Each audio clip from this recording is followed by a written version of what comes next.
Hello, beautiful lights, and welcome to another episode of From a Medium's Perspective.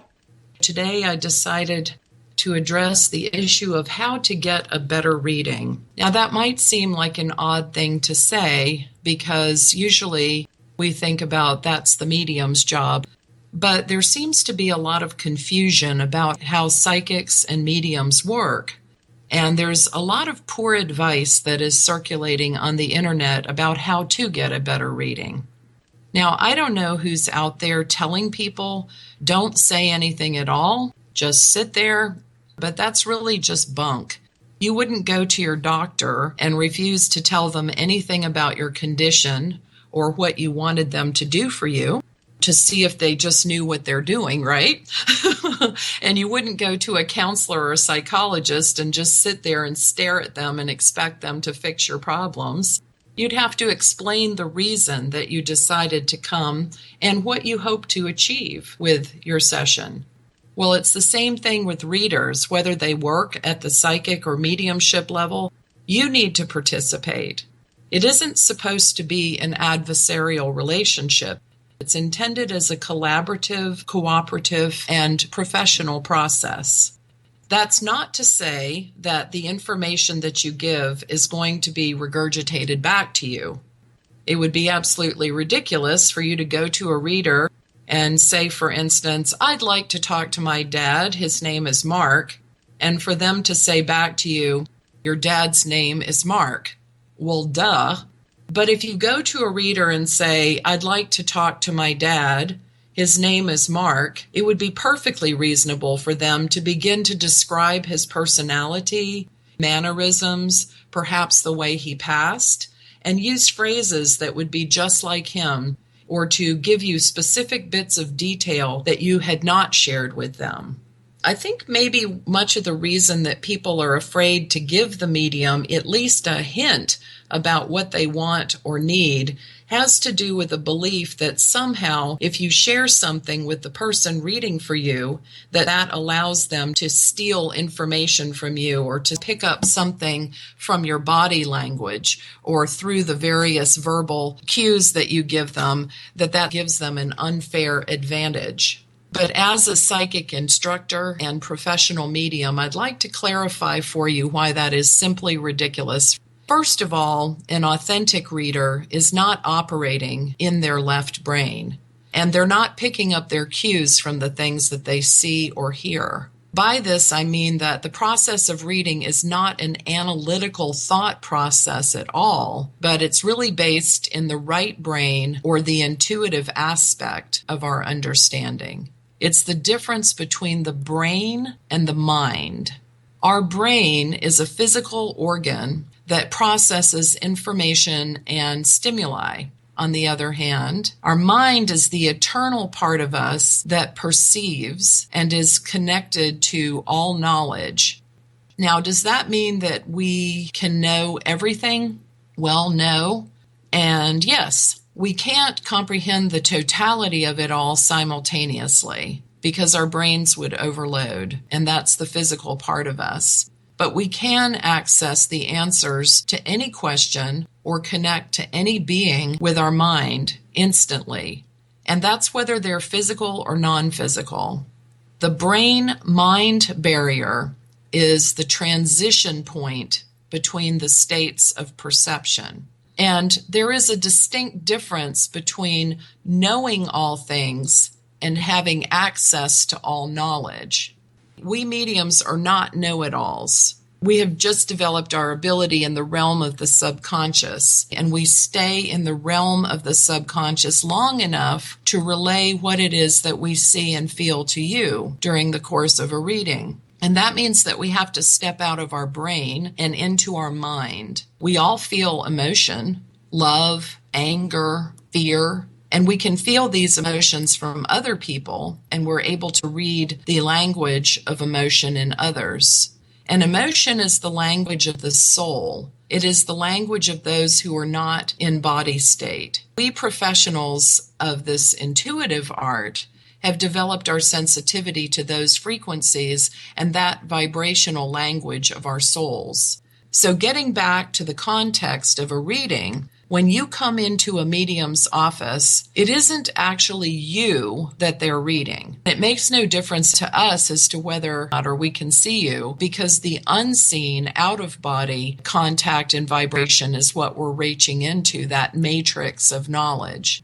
If you're restricting the flow of your energy, perhaps in a misguided attempt to test the medium to see whether or not they're the AKA real deal, you're creating a resistant energy that makes it more draining for the medium to reach through to connect with the higher energies that you want them to connect with for you in the first place. It is important for my clients to know specifically what they want when they come for a reading, that it's a collaboration. There are a lot of types of readings. You've heard of people doing angel readings or accessing the Akashic records or channeling the masters, connecting with your higher self, past life readings. They're really all the same. And by that, I mean that whatever fancy name or trendy name that you put onto it, fairy reading, dolphin reading, you're still accessing that same state of mind. The information that is accessed when the medium is connecting with their right brain to their subconscious, getting that subconscious field of information available to their client. So let me emphasize again, the information that you provide to a reader is cognitive. You're giving facts. It's left brain, conscious information. And the medium is going to give you intuitive, right brain, subconscious information. They aren't the same, and it doesn't compromise the medium for you to let them know what it is that you want an answer to or who you'd like to hear from. Different mediums work in different ways. Some use divination tools like pendulums, tarot cards, numerology, astrology, crystals, stones, and they use these to help switch their brain from the cognitive to the intuitive mind, that brain-mind shift. Other people might ask you to provide pictures of people that you want to hear from or know about. Others still might ask you for an object that belonged to the deceased person, and some of you may have had to write your questions down. They might hold the paper that you wrote on while they read. Some might ask you for your birth date or birth information. Each person works individually, and it just helps the reader to tap in to your essence more quickly. We're not like machines. We have to pick it up from a certain point. And for me, I used to draw pictures for my clients. Some of the things that you see in spirit are really hard to put in words. The imagery that comes to someone who's reading, they have to really pay attention and feel what that means to them or interpret those symbols so that it can make sense to you. So how to get a better reading? I think that we often think of mediumship as a performance art where people are on stage and they're wowing people with connecting with spirits and people are crying and it's a demonstration art. When you see shows like the Long Island Medium, you kind of, expect mediums to be kind of ninja-like, whoo, I see your spirits. Shows like that are fantastic and they're amazing. But coming to someone for a personal reading, that's just a little bit different because it's not for your entertainment. It's for your assistance. People say, well, how do you do your readings? And I guess it's au naturel. I do have some requirements for my clients, and that is that I ask that they write a list of questions.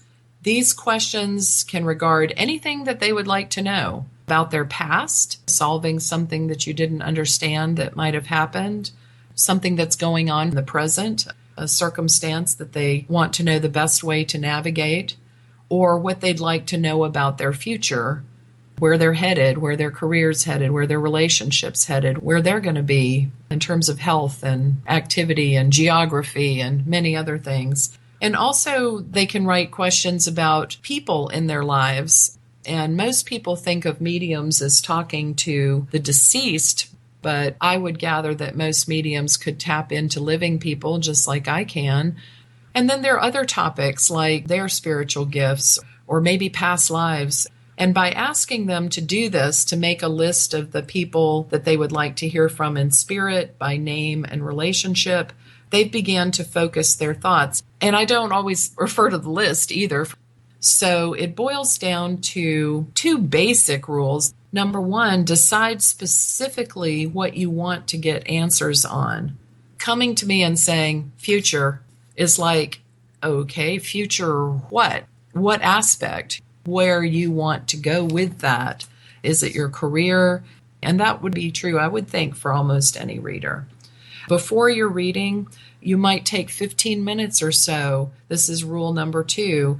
And just meditate a little bit. Focus on the questions that you have and just let go of your preconceptions.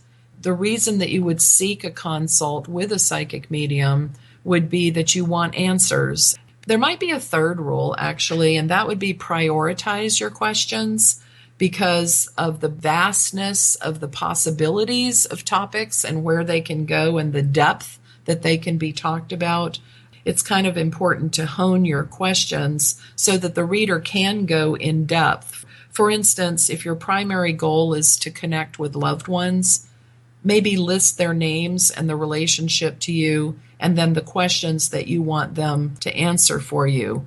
Trying to combine a bunch of different topics like maybe relationship advice, past lives, and meet my spirit guides all in one reading is really too wide of a scope to cover all of it completely in a session. You might plan on a visit that would be dedicated to each type of reading.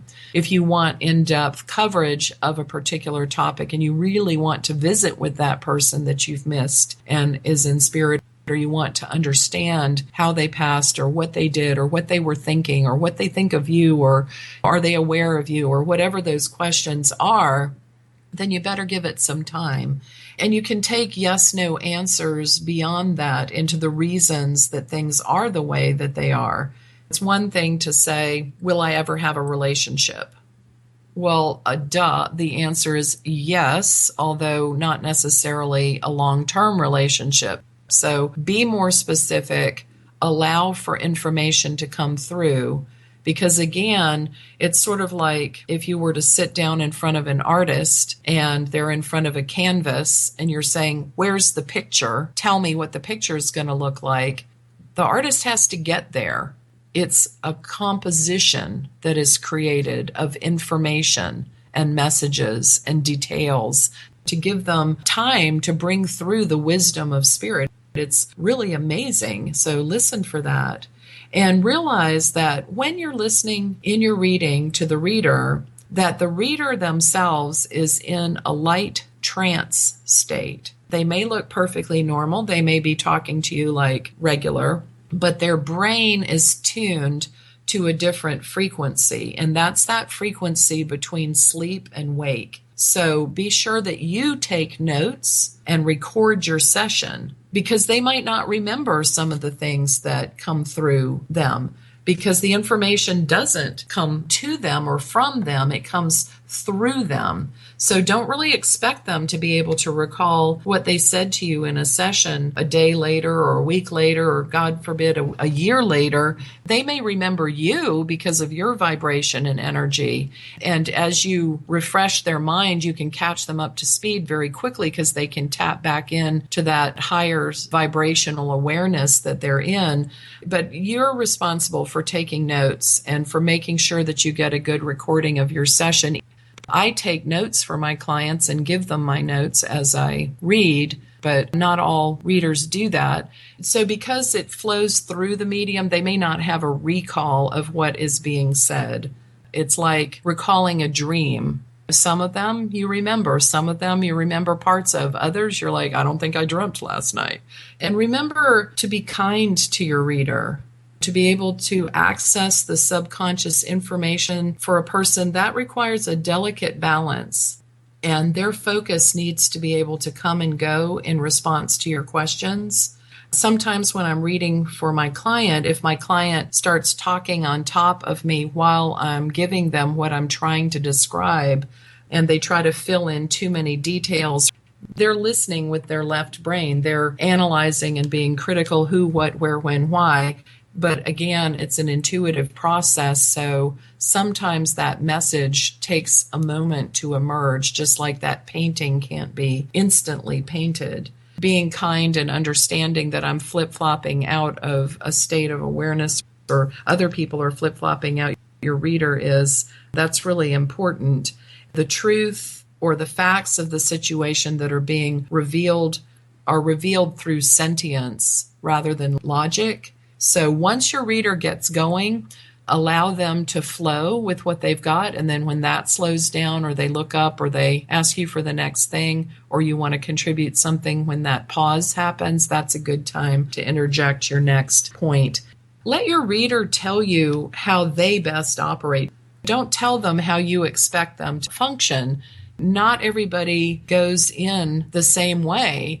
Don't assume that you know what's the best way for your reader to read for you. You wouldn't tell your doctor how to practice medicine, or your counselor what to tell you. You would allow them to do their job. These are the general things to remember to get the best reading possible. Number 1, you need to participate. Number 2, it's not you that they're reading. So you don't have to be afraid to participate thinking that you're giving it all away. They're not going to tell you back the same thing that you told them if they're worth their salt. They'll be telling you additional things too, or weaving what you've told them together in a fresh way so that you can look at it from a different perspective. And it isn't your energies that they're reading. It is the energy around you and through you, and information that comes from an unbelievable number of sources. Number 3, the information that you provide to a reader is cognitive, and the information the medium gives you is intuitive. Number 4, let your reader tell you how they best operate. Number 5, decide specifically what you want to get answers on and who you want to hear from. You be clear on what you want. Number 6, before you're reading, meditate and focus on those things that you want to know and the people that you want to connect to. Ask them to go with you. It's often that I'll go in the door and I'll say, "Oh, is your father in spirit?" And they'll say, "Yes, he was on my list." And I'll say, "Oh, well, he came before you did."